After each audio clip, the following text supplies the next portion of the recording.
questions over here. And then after 5 minutes, I'm going to ask you for your answer, right? Number one, what are behavioral problems? Where do they come from? Number two, how can teachers deal with the problems? And number three, okay, what are the elements of a successful classroom? All right, I'm going to give you 5 minutes. Go.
Not good.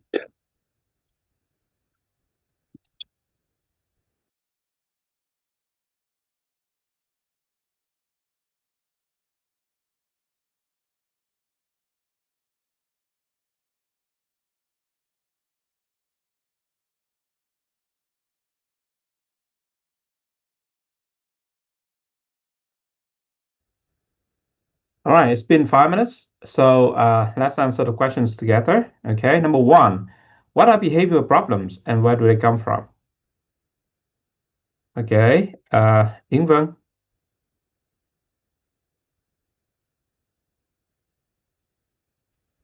Hello, teacher. Mhm.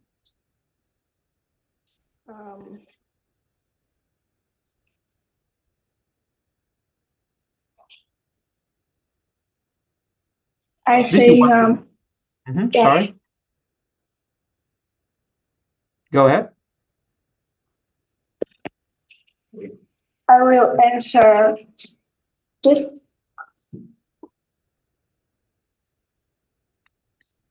Question number one.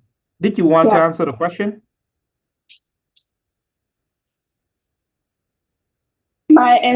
our answer is behavior problem are action by students Mhm. that disrupt their lesson, such as Okay. talking during class, Mhm. using for or not follow rules. All right. And Yeah. where do you think they come from? Where do you think they come from? Um,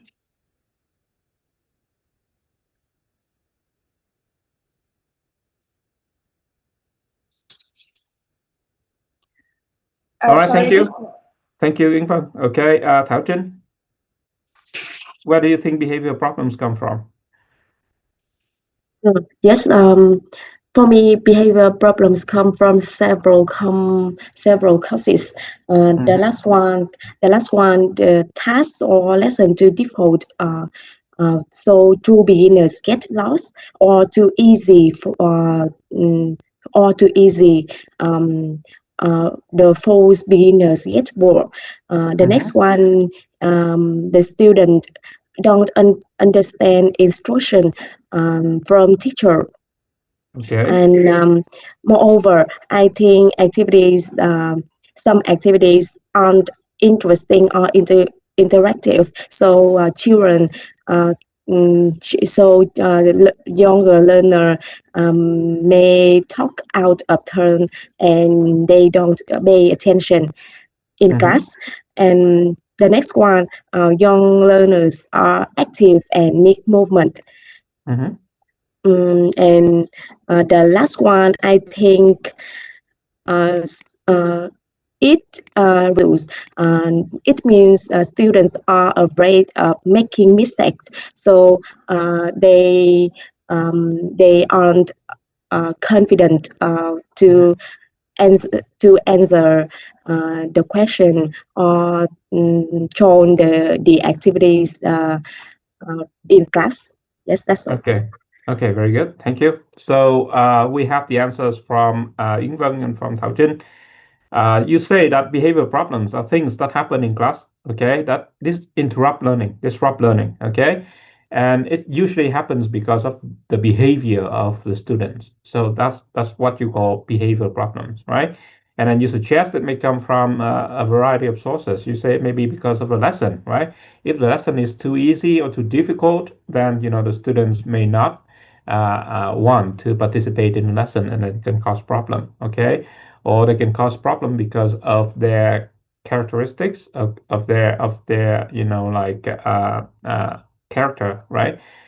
Sometimes they may do things that disrupt the lessons, and also it can happen because of a lack of confidence, like you said, right? If they are not sure how to participate, how to learn, then they may not be willing to participate in the learning activities. Okay, so good. Okay, that's number one. Number two, how can teachers deal with the problems? When problems happen, what can teachers do to deal with the problems? Yes, Thảo Như. Teacher can set clear classroom rules and build a positive relationship with students, or they can use the engaging teacher activities.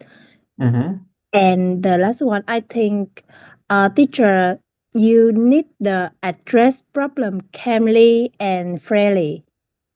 Okay, so you set clear rules. Okay, you build relationship with students. You can use engaging learning activities, and then you can address the problems fairly. Okay, very good. Thank you. And question number 3: what do you think are the elements of a successful classroom? Okay, if you want to have a successful classroom teaching, what do you think are the elements of a successful classroom? Yes, Minh Viễn. I think that successful classroom is a classroom that students can feel safe, respected, and they can freely to express their idea. So I will try to create a positive atmosphere and give them clear instruction how to do the next step, so that they will confident and more open to share their opinion. Okay. Successful classroom is a classroom where everybody feels safe and and respected and confident. Okay, and you need to do many things to create that kind of environment to have your student prosper. Okay, good. So from your answers, we know that behavior problems, okay, are things that students do in the classroom that may impede learning, okay, or disrupt learning. So this quite often happens in class, right? When you think back about the time when you were a student, or some of you here in class are teachers, right? When you think of your classroom, you will see, this happen quite often, right? So why do they happen? Where do they come from? Okay, the first source of behavioral problems may come from the family. Okay, so if the students in your class, if something happens back home, right, and they are not happy about it, they may not be able to concentrate. Okay, especially for younger children, right? If like they have a problem with mama or papa, then they come to class, then it's very difficult for them to concentrate. So the family is the first source of problems that students may have. The second source of problem that they have may be from the learning experiences and expectations, right? So especially for older children or for adults, right? If they have learned in one particular way before and they like it or enjoy it, okay, and now if you're teaching them in like a different way, they may not feel comfortable, they may not feel interested, they may not feel excited about learning, right? So they have their own expectations about learning, and if the reality doesn't meet the expectations, that could be a problem. Another source of behavior may come from approval, okay, especially younger children when they always try to seek approval from the teacher and from their peers, right? So if they are seeking approval in a kind of twisted way or in a wrong way, that can also cause problem in class. Or it may be something you do in class that makes them feel offended or make them feel not respected, okay? And that can be a source of behavior as well, right? So for example, when you address your students and you say things that you are not supposed to say, or you say things that make them feel bad, okay, that could be a source of behavioral problems from your students, right? And then it may come from success and failure, right? If the lesson is too easy, they may get bored. If the lesson is too difficult, they may get discouraged, okay? And they will refuse to participate. Or it can be something from the external environment, right? So for example, you're teaching in a room that is next to the street. It is very noisy. There's construction going on. It's very difficult for the students to listen to you. That could be a source of problem, right? So problems may come from many different sources, right? It can come from the student themselves, it may come from the teacher, it may come from the family, it may come from the environment, okay? It may come from, all sorts of, all kinds of sources, right? So when they happen, what can we do? So when problems happen, the suggestions for teachers to deal with problems is number one, okay, you want to act immediately, right? So when the student does something that disrupt the learning process, you don't wait, okay? You don't wait until 10 minutes after and then say, oh, by the way, 10 minutes ago you did this, okay? You don't want to do that, right? You want to address the problem immediately, okay, and deal with it immediately. Number two, you want to deal with it in a calm manner. Okay, this is very important, and many teachers, especially novice teacher, okay, people just begin teaching. Sometimes you forget this, right? Sometimes the student do something, and the first thing you do is you get angry. Okay, and when you get angry, you lose. All right, so very important for teachers to remember that when you deal with the problems of your student, you deal with it in a calm manner. Okay, you keep calm and you address it. Right? If you are angry, if you shout at them, if you do things that can escalate the tension, then it is wrong. Number three, you want to get close to the students, okay? And sometimes you need also to talk in private, okay? Especially for problems that come from, delicate matter. For example, if they do something because of something bad happening in their family, okay? You don't want to make the matter public, right? You want to talk to them in private. Why are you behaving this way, okay? Is it because of what happened in your family? And so on, right? You don't want to do that in public. And when you deal with it, you focus on the behavior and not the student. Okay, this is also very important, right? You want to make sure that you don't like what they did, right? Not that you don't like them. And this is also something that, like some teachers may sometimes confuse. You want to make sure that you do not approve of what they did to the class, right? But you don't want to show them that you're having a problem with them. Okay, you're having a problem with what they do, not having a problem with them. Okay, and then you can take things forward or sideways. If you cannot deal with it in class, if you cannot deal with it between you and the students, you may seek help from your colleagues, okay, from the principal, okay, or from the family, right? You take things forward or sideways. And it is important that you use, like clearly agreed sanctions, right? So for example, in our class, we have rules, right? For example, if I say you are not supposed to come late, right? If you come late 3 times, I will count it at 1 absence, right? And so if somebody comes to class late 3 times, and then I will mark it at 1 absence, right? So you have clearly agreed sanctions, and you need to enforce it. And then you can use the class to your advantage, and then you can use your friends, your colleagues in the institution to help you, right? So those are the way we can do as teachers to deal with behavior problems in class. And now to the third question, what are the elements of a successful classroom, right? A successful classroom will encourage the students to behave in a way that is conducive to learning, that is helpful for learning. Okay, so how can they behave in a way that is useful or helpful for learning? Number one, you need to set up behavior norms. Okay, what does it mean, behavior norms? What does it mean, norm? Here we have the word norm. Does anyone know what the word means? What does it mean, norm? Anyone? Okay, norm comes from, actually not come from, okay? Norm is related to the word normal.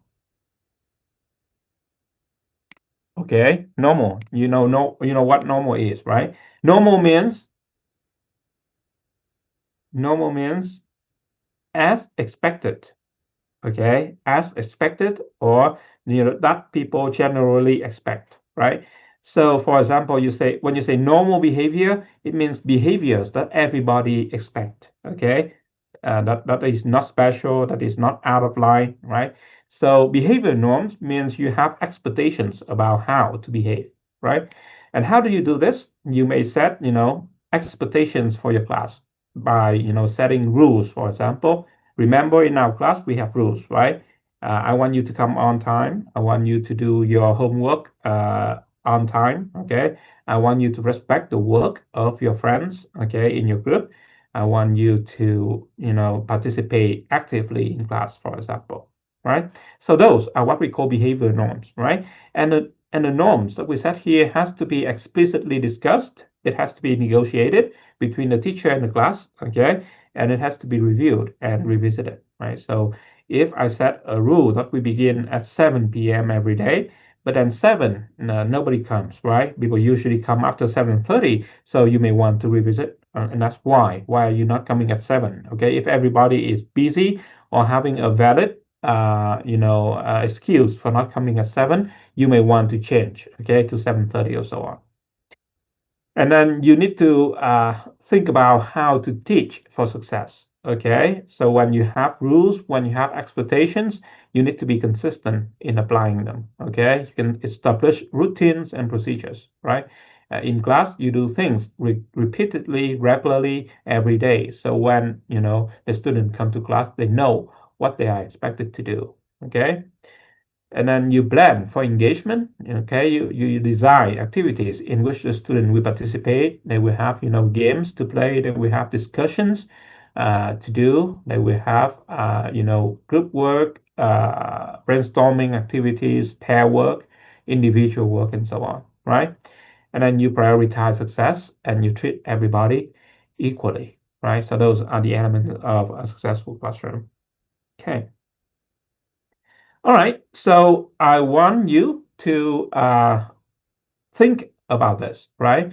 And have a brief discussion with your friends in your group. So answer the 2 questions over here. Number 1, what common behavior problems do teacher face from your own experiences? Okay, so some of you here have been a teacher, so you may know what common behavior problems your students may have.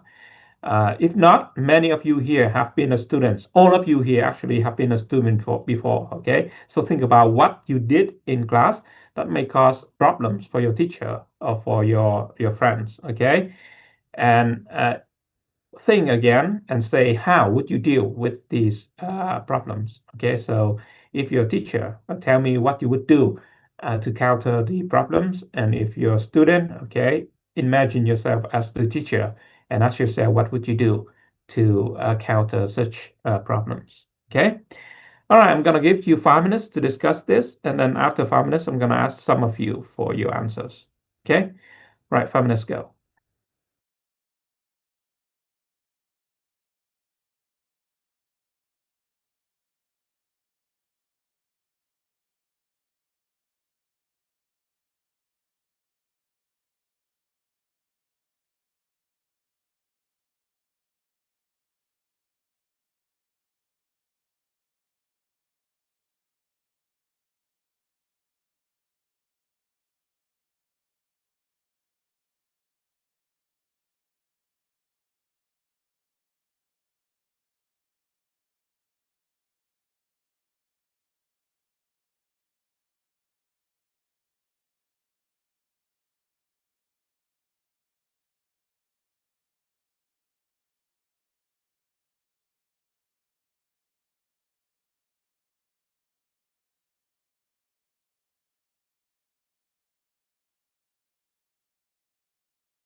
All right, it's been 5 minutes. Can anyone share with us some examples of behavior problems that you have seen or you have done? Okay, yes, Thảo Như. Hello, teacher. I have seen three behavior problems from my classroom. The first problem is that some students don't answer my question or Yes. give any information for me to continue the lesson. And the second problem is one student in my class insisted that my answer was wrong, and we discussed it together. But even after I explained the reason, the student still didn't agree with me. And the third, when I asked students to make the group of 3 or 4 or 5, one student in my class said, "No, I want to work alone." Okay. And I used to deal with those problems. The first problem, I try to put too much pressure on them. First, I give them some thinking time or let them to discuss with partner. I also ask easier question and praise very small effort. I think Okay.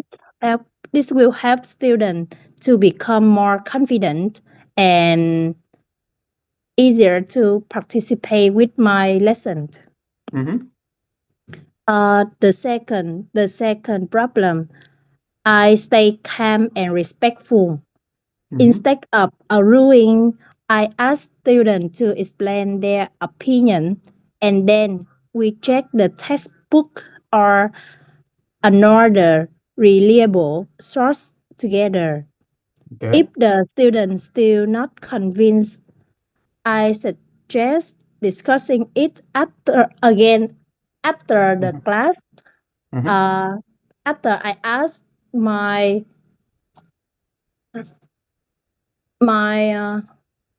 leaders. Yeah, you can And take the care from your colleagues. Yes. Yes, and the third problem. First, I asked my student why they prefer walking along. If they are shy or they had a bad experience with the group work, I try to support them and assign them to friendly group. I explain that teamwork is an important skill and encourage them to participate. Okay. Yes, that's all. Very good. Okay. Thank you, Như. That's good anecdotes of what may go wrong in the classroom. Okay. Hải Ngân, you have examples of behavioral problems that you want to share? Yes, teachers.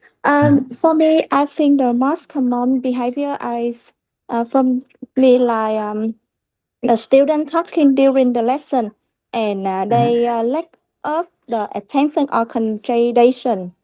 Uh, just like these teachers. Okay, so they're talking in class and they don't pay attention. They lack Yeah, yeah, concentration. yeah. Okay. That's So why is it happening, and what can you do to address it? For my for this, I think the first I will give them a pirate reminder first, and then after that, yeah, I will remind I will remind the student before the whole class, and I just remind them about that first. So if it happen again, I will inform with the parent, and I think the parent can talk to them, and then I will combine this with the creating more fun or activity to attract the student attention for my lesson. Okay. Yeah. All right, good. Thank you. Mary, you want to share some experience that you have seen or you have experienced? Yes, teacher. Yeah, I am teaching with different ages students in the small center. So there are many things happen with the behaviors of the children. But there are three kind of the common behaviors of my students. Sometimes the children come to class, they are crying, and I ask something happen with them. So many of them they share about the parent. Yeah, some cases is like the parent they quarrel each other, and sometimes they were scolded by the parent. And when they went to the class, they almost crying with the tears. So in that some case, I just let them keep calm and separate them with the class. And I also can ask them what happened with you and how do you feel, and try to help them to deal with the emotion. And after if they can keep calm and yeah, give them some motivation for them to continue study, so they can join the class. And the second behavior is because during my class there are different level students in one class. So sometimes some good students they feel bored with the lesson, but some the difficult students they feel challenged to study the lesson. So because sometimes they are different levels, so I have to mix, to combine different kind of the level in my teaching. Some I will challenge for the good student, they feel bored. Some challenge look like some more difficult lesson to do, but with some the difficulties children, I just give easier, or sometimes I have to separate them with some easier tasks for them. So they can go together, and sometimes I can create look like a teammate or workmate. So the good student can help the one very difficult to study. They have a teamwork and they help each other. Yes. And the third thing is about some the children they look like they was pushed to the English study English. So sometimes they feel lack of the motivation to study. So in some cases, they are very naughty in the class, and I also have to set up some rules, some norms in the. We will discuss some norms in the class, and sometimes because they lack of the motivation, so sometimes I will ask them, what do you like or what do you want to study? During the class, I try to have different activities. Sometimes they will have quiet activity, but sometimes they also have active activities, so they can join the class with joyfully. And I also make some look like the flower or the star to make some gift for them. If they can answer well the question, they can receive some grade or some small gift or some flower or some star. So it makes them feel for gain more motivation for study. So I think it's also very good. Very good. Thank you, Mary. All right. So from the experience that you have shared with us, okay, what can we learn from this experience, right? Problems happen all the time in class, okay, and sometimes it happens because of the students, right? They may do things that you don't want them to do, right? You ask a question, they don't answer. You teaching up here and then they're talking, doing something else back there, right? Or they refuse to work. Okay, you give them something, ask them to do, they refuse to work. They refuse to work in groups. They refuse to work in pairs, and so on. Okay, so in those situations, again, it is important that you stay calm and you try to figure out why. Okay, because if we know why, then the solution may be easier. Okay, if they are not participating because they are bored, okay, because you talk too much, for example, you may think of letting them do something else, right? Giving them some tasks to do. If they refuse to participate because they don't like one particular person in the group, you may want to mix up the group, okay, and then separate the people who don't like each other. right? If they are unhappy because something happened at home, that's not too much you can do, but then you try to give them comfort, okay? You try to give them consolation and help them, give them some time and help them, to re-engage with the classroom. So it is very important, number one, to keep calm, and number two, to figure out why, okay? Because if you know why, then the problem can be easier to deal with, right? If one student insists that you are wrong and he or she is right, okay, it's no use to keep on arguing with him or her, right? Maybe you can set up, like a time after class and we go through it together, or you can invite someone else, okay, maybe a friend or colleague of you to come in and intervene and be the judge, right? Because teachers cannot be always right. Maybe sometimes you're wrong. Maybe your student is right, or maybe your student is wrong, but he doesn't know how to recognize it. Then having external help may be a good idea as well. Okay, very good.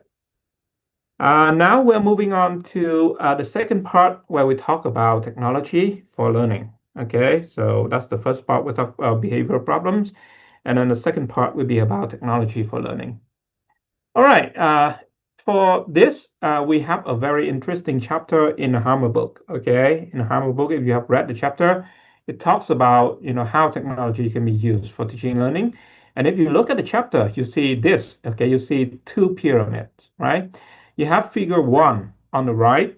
Okay, and here you have a reversed resource pyramid. Right? So when you look at this, you see you go from top, you have language labs, okay, computers, and you have uh, cassette recorders, photocopiers, overhead projectors. You have whiteboards, books, paper and pens, blackboards, and nothing. Okay, and then you also have the other way up resource pyramid, right? And if you go from top to bottom, you see people, you see real life, you have blackboards, paper and pens, whiteboards, and then the same, right? But they are reversed, right? So I'm gonna give you 5 minutes to think and then discuss with your friends in your group, and you will tell me what do the two pyramids mean, okay? And why do we have the two reverse pyramid, right? So one is upside down, one is downside up, okay?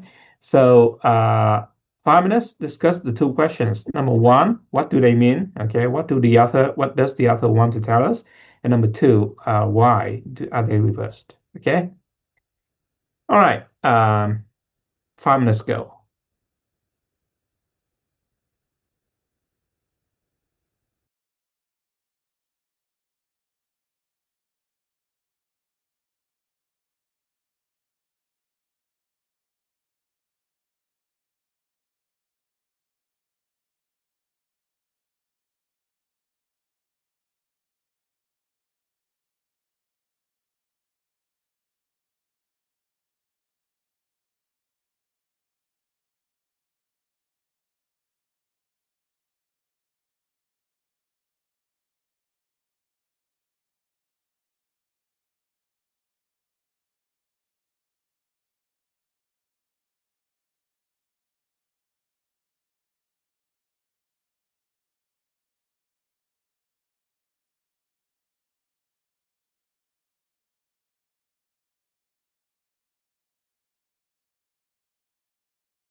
Okay? Does anyone have an answer? Does anyone have an idea why we have two pyramids like this, and what do they mean? Why do we have, like nothing at the bottom in the first one, and then as you go up, you have more resources, and what about, the other one?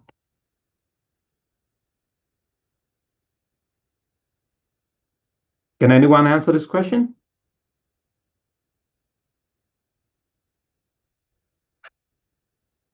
Okay, let's look at the first one here.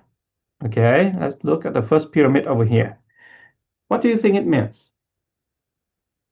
Why do we have language labs, videos, computers on top, and then you have nothing at the bottom? Group B, what do you think?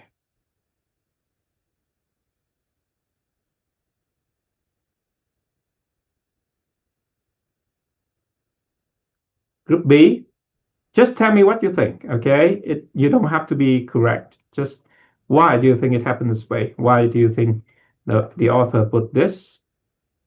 Hello, teacher. Mm-hmm. The first one. Figure number 1. Figure number 1.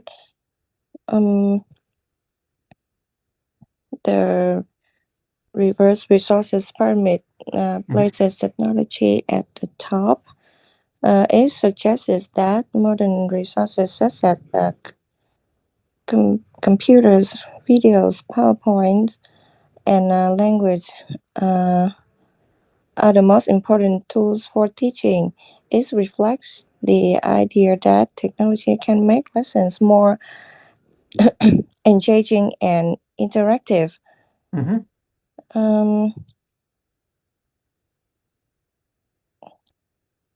And what happens when you go down? Well, figure number 1, what happens when you go from top to bottom?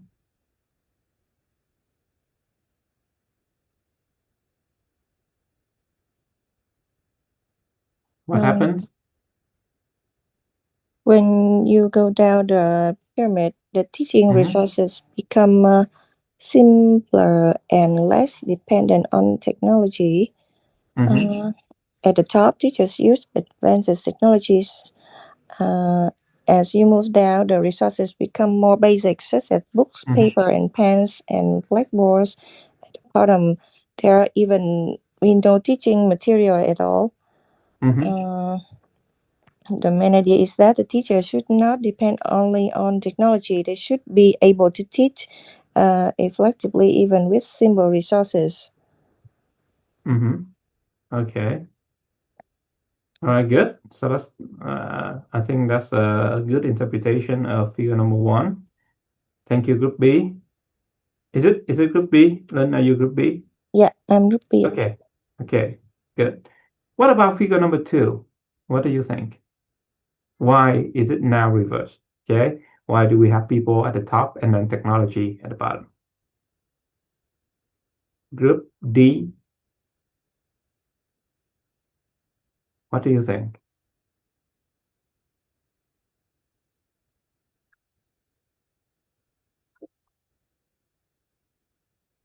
Why?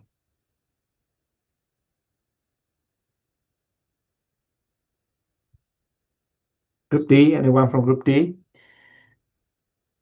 I'm here, Mm-hmm. but I don't understand about that pyramid.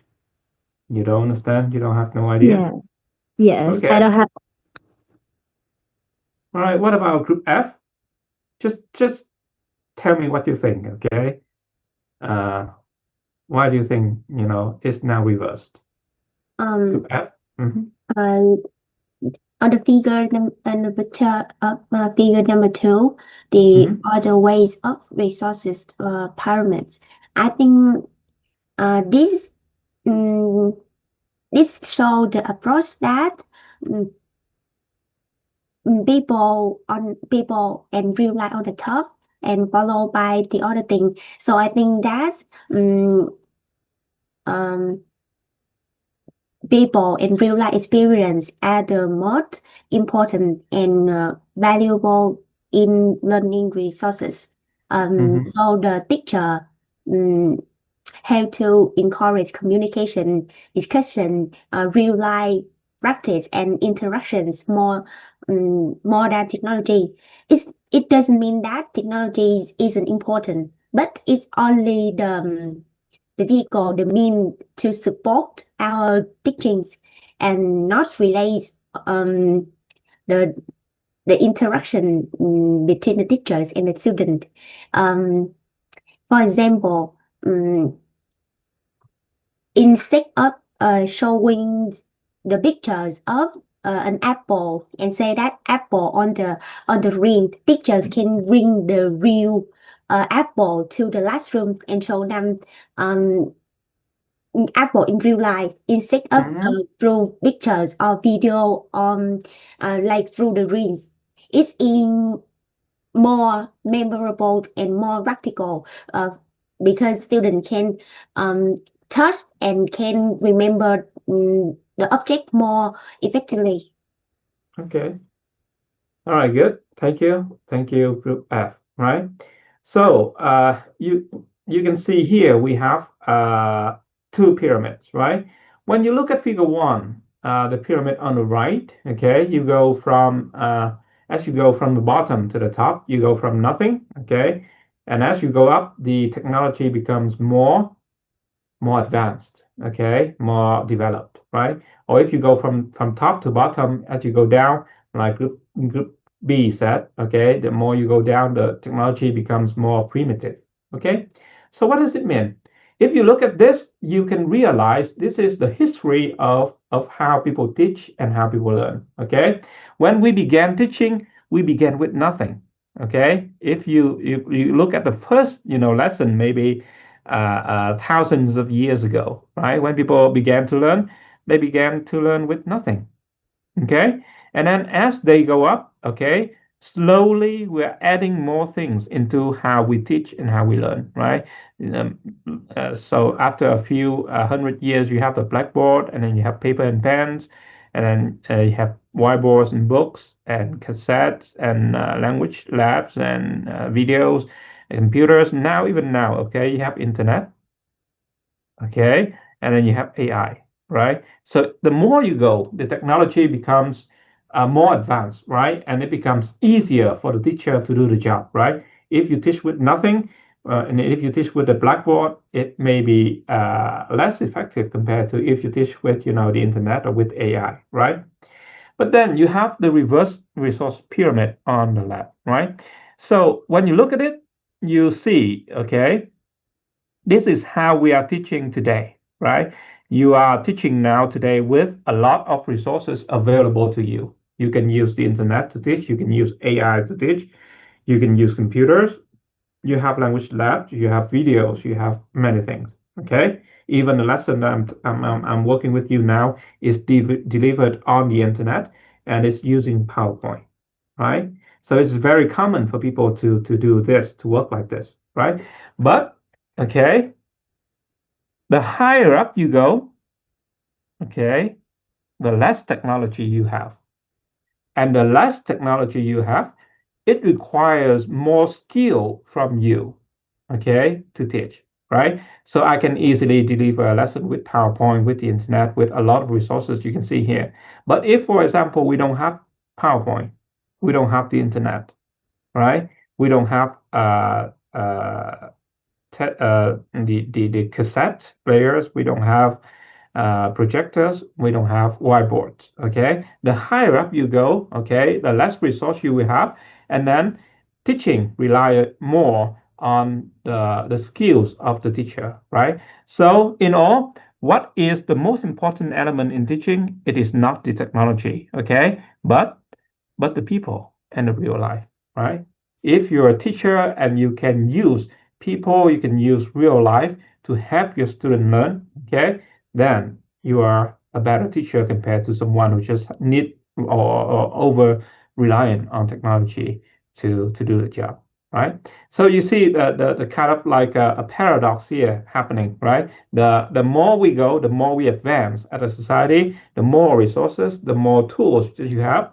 But the more tools and the more resources you have, it is increasingly important that you develop the skill sets, okay, that are independent from the resources or the technology that you have. So that is what I think that is what the author suggests us to do. It is good that you can use the technology to help you teach and to help your students learn, but it is also important that you can use whatever you have at your disposal to help them learn, okay, and not be reliant on technology. All right, so because the topic is technology or resources, okay, I'm gonna give you this photo. This is a photo of a classroom, of a language classroom, okay? Can you look at this photo and then tell me what resources you see in the photo, okay? How can they be used, okay? And what else do you think you can bring to the classroom like this, okay? I'm going to give you 5 minutes to think and discuss with your friends, okay, and then answer the 3 questions. And after 5 minutes, I'm going to ask you for your answers, okay? All right, 5 minutes go.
Okay, what kinds of resources do you see in this picture, in this photo?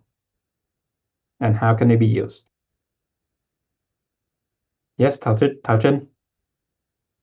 Yes, in this picture, I can see whiteboard, projector, tables, and chairs maybe arranged for work, and TV. Yes, the TV, and the large windows with natural light. Yes.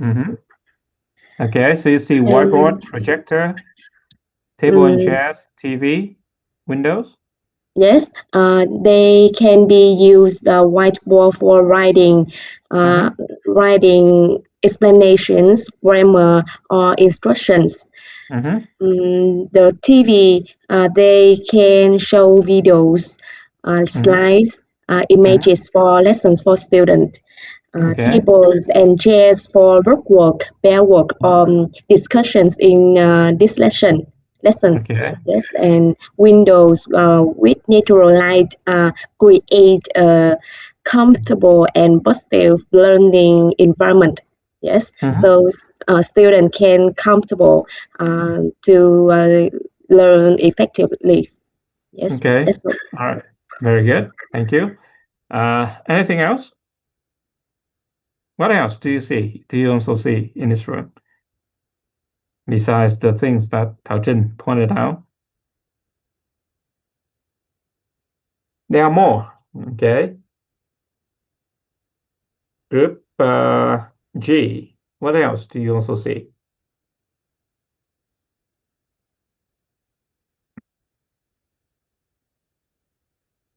Group G.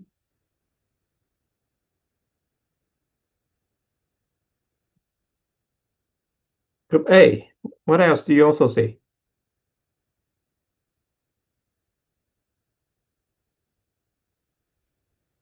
Yes, teacher. Moreover, I will add one thing, that's the last space for students. They can interact with the teacher. Which one? The space, okay? You think you have the space, okay? So a lot of room for interaction. Anything else? Just look at the picture, you see more things, okay?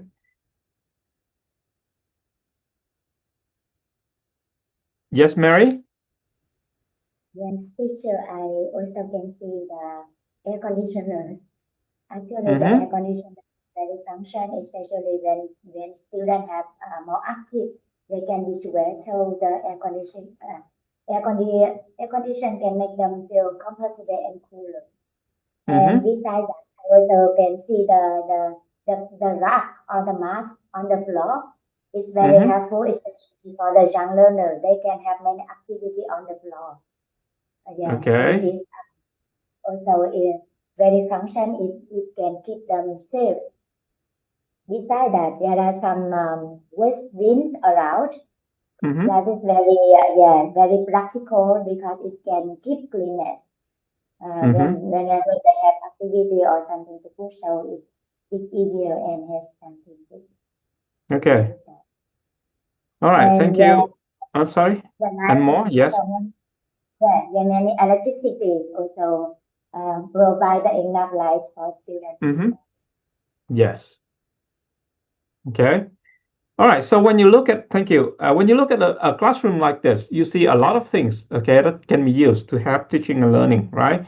You can see they have windows, large windows, so they bring in, natural light, okay, and also like a sense of comfort for the students, right? Because if you can see the outside, then it helps you feel relaxed and calm, right? So light, and also you have like electric lights, right, in order to provide a room with enough light for them to work, right? You have comfortable working table and chairs, right? And they arrange in group parts, right? So the students can easily work together in groups. Okay, they can have easily have group work. You can easily have discussion or pair work, right? And they can also pay attention to the teacher as well. So the arrangement of a room are particularly relevant for some kinds of activities that they have.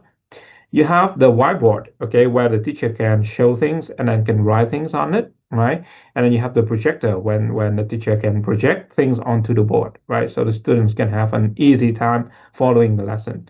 And also you have the TV on one side, so the students who are sitting opposite to the or with the back onto the whiteboard, they can also look at the TV. They can follow it from there, right?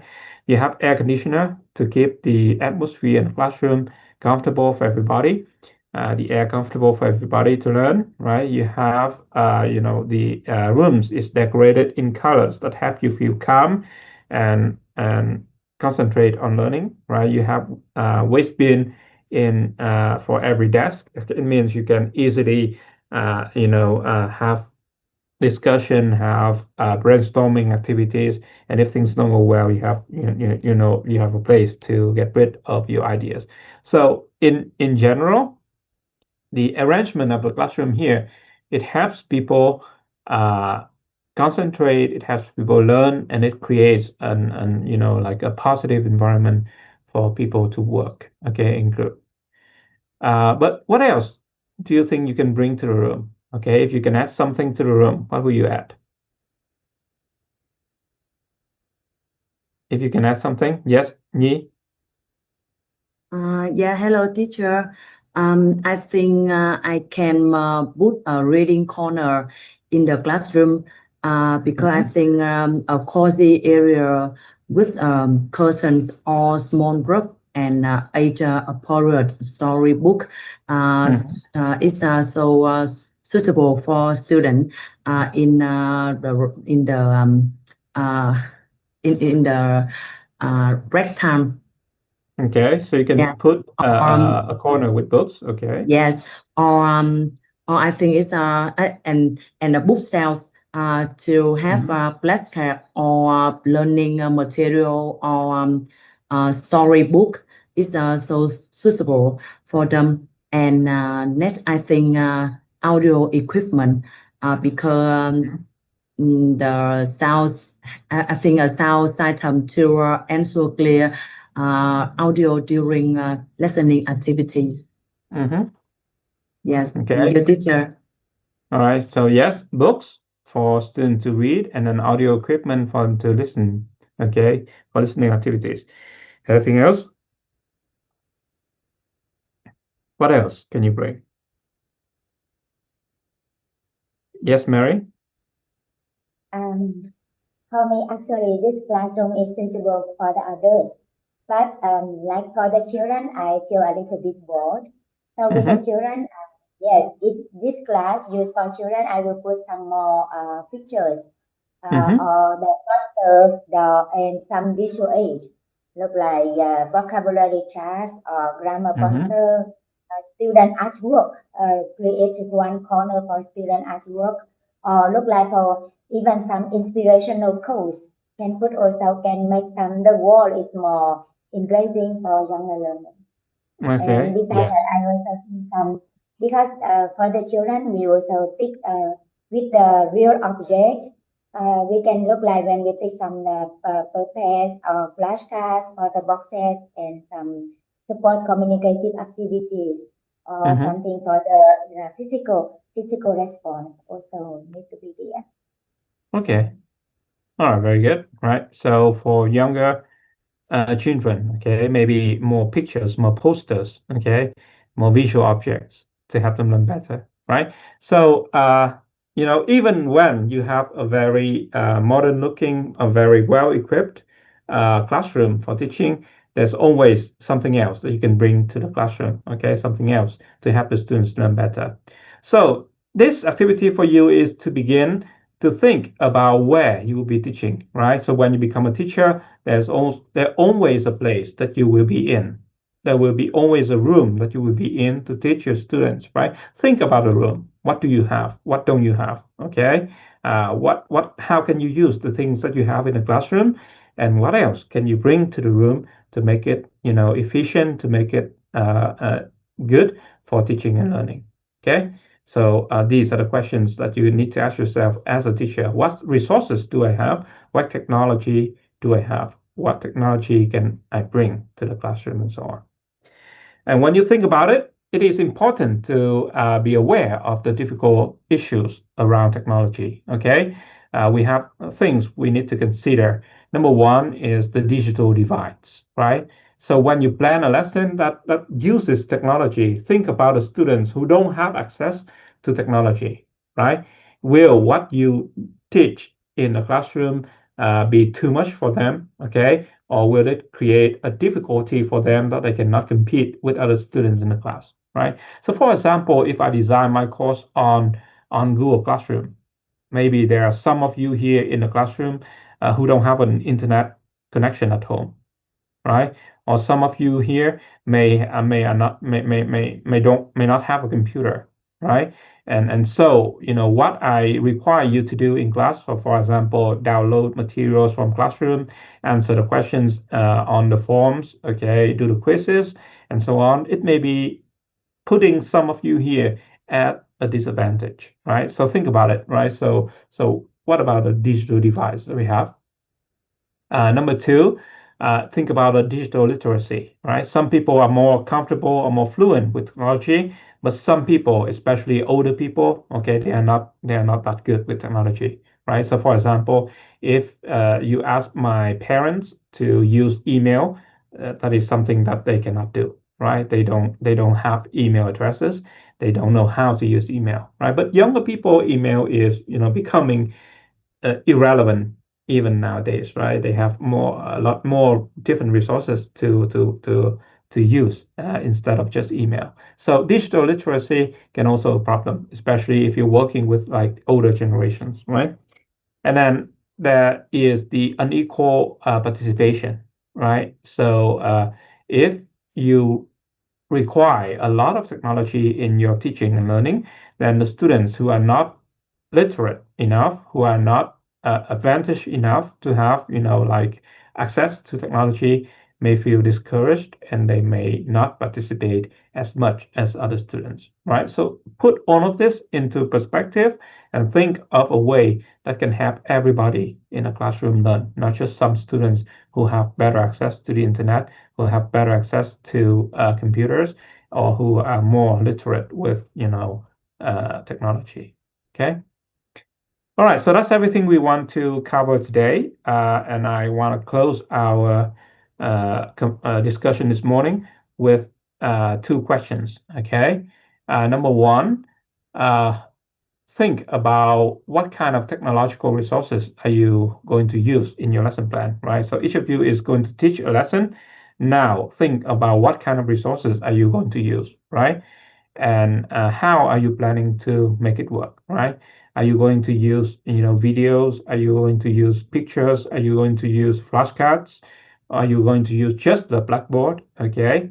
And how are you going to make it work? If you are making a presentation, for example, a PowerPoint presentation, how are you going to ensure that the presentation works, okay, on class day? If you are going to play a video from the internet, how are you going to ensure that the video will play, okay, when you teach, right? If you're going to use only the Blackboard, how are you going to ensure that the Blackboard will work, and so on.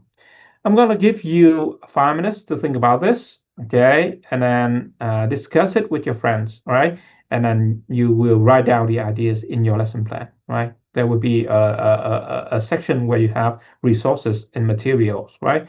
And then you will tell us what kind of resources and materials will be used in your lesson, okay?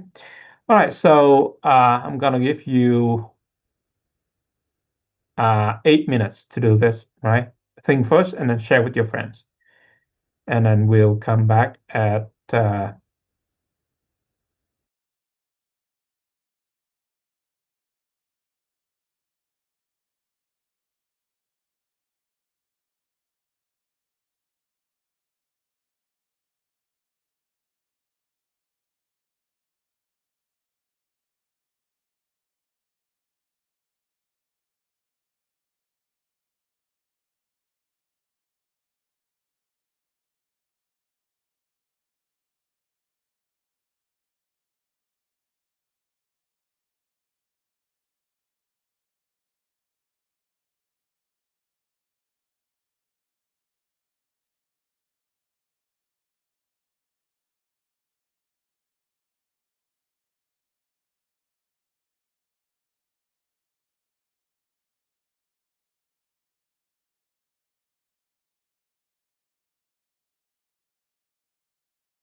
Okay, so this is the first activity for you to begin to think about how to use technology in your lesson plan. Okay, the second related activity is for you to think about the assumptions and the contingency plans in your lesson plan. Okay, so when you are using the technology, for example, and when you're designing the activities, right, what are you assuming about the lesson, the learners, and the conditions, right?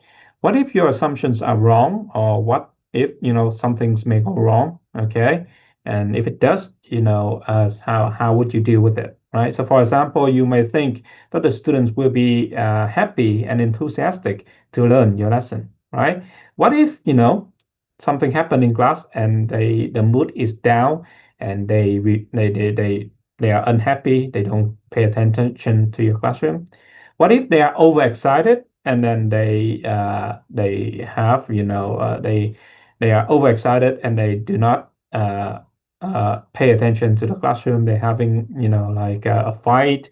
They're having like something else to do in your classroom. Okay, or if you are planning to use technology, what may happen? What if you lose electricity, for example?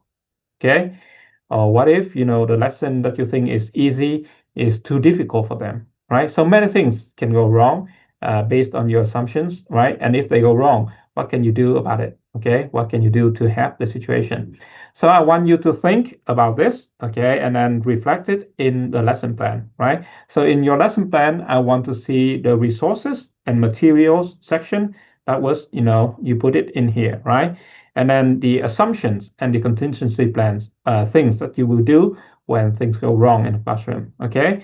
And then you will put it in your lesson plan between now and the next time we meet, which is this afternoon, okay? So tell me what your anticipated problems are and what are your contingency plans, right? So that's one part. And then you can list the materials, the tools, and the technologies that you are using. Tell me whether or not they are available, okay, and if anything can go wrong, and for example, if you don't have electricity and you prepare a PowerPoint presentation, if you don't have electricity, what are your backup plans and so on? Okay, so I want you to continue to work on this in your group, and then reflect your answers in the lesson plan, okay, and the unit plan, and we'll see each other again this afternoon at 1 o'clock for the teachers workshop. Okay. All right. I think that's it for this morning. We can end a little bit early so that you can have time to relax and then begin working again in the afternoon. Before we end, any questions?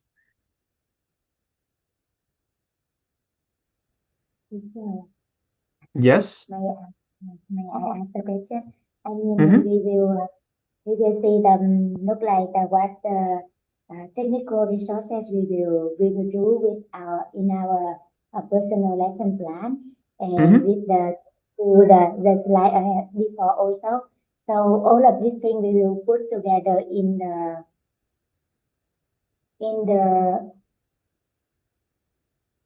learning conditions, right? So look at your lesson plan, okay? Let me see. All right. So in the template you have the lesson description, you have the learner description, lesson objectives, learning conditions, okay? The assumption and contingency plan you can put in here, right? Yes, in the learning conditions, you can have a sub section, you can have like resources and material. Okay, put something in here, right? Put another section for resources and materials and put in the resources and materials that you have. Okay. Okay. Thank you. Any other questions?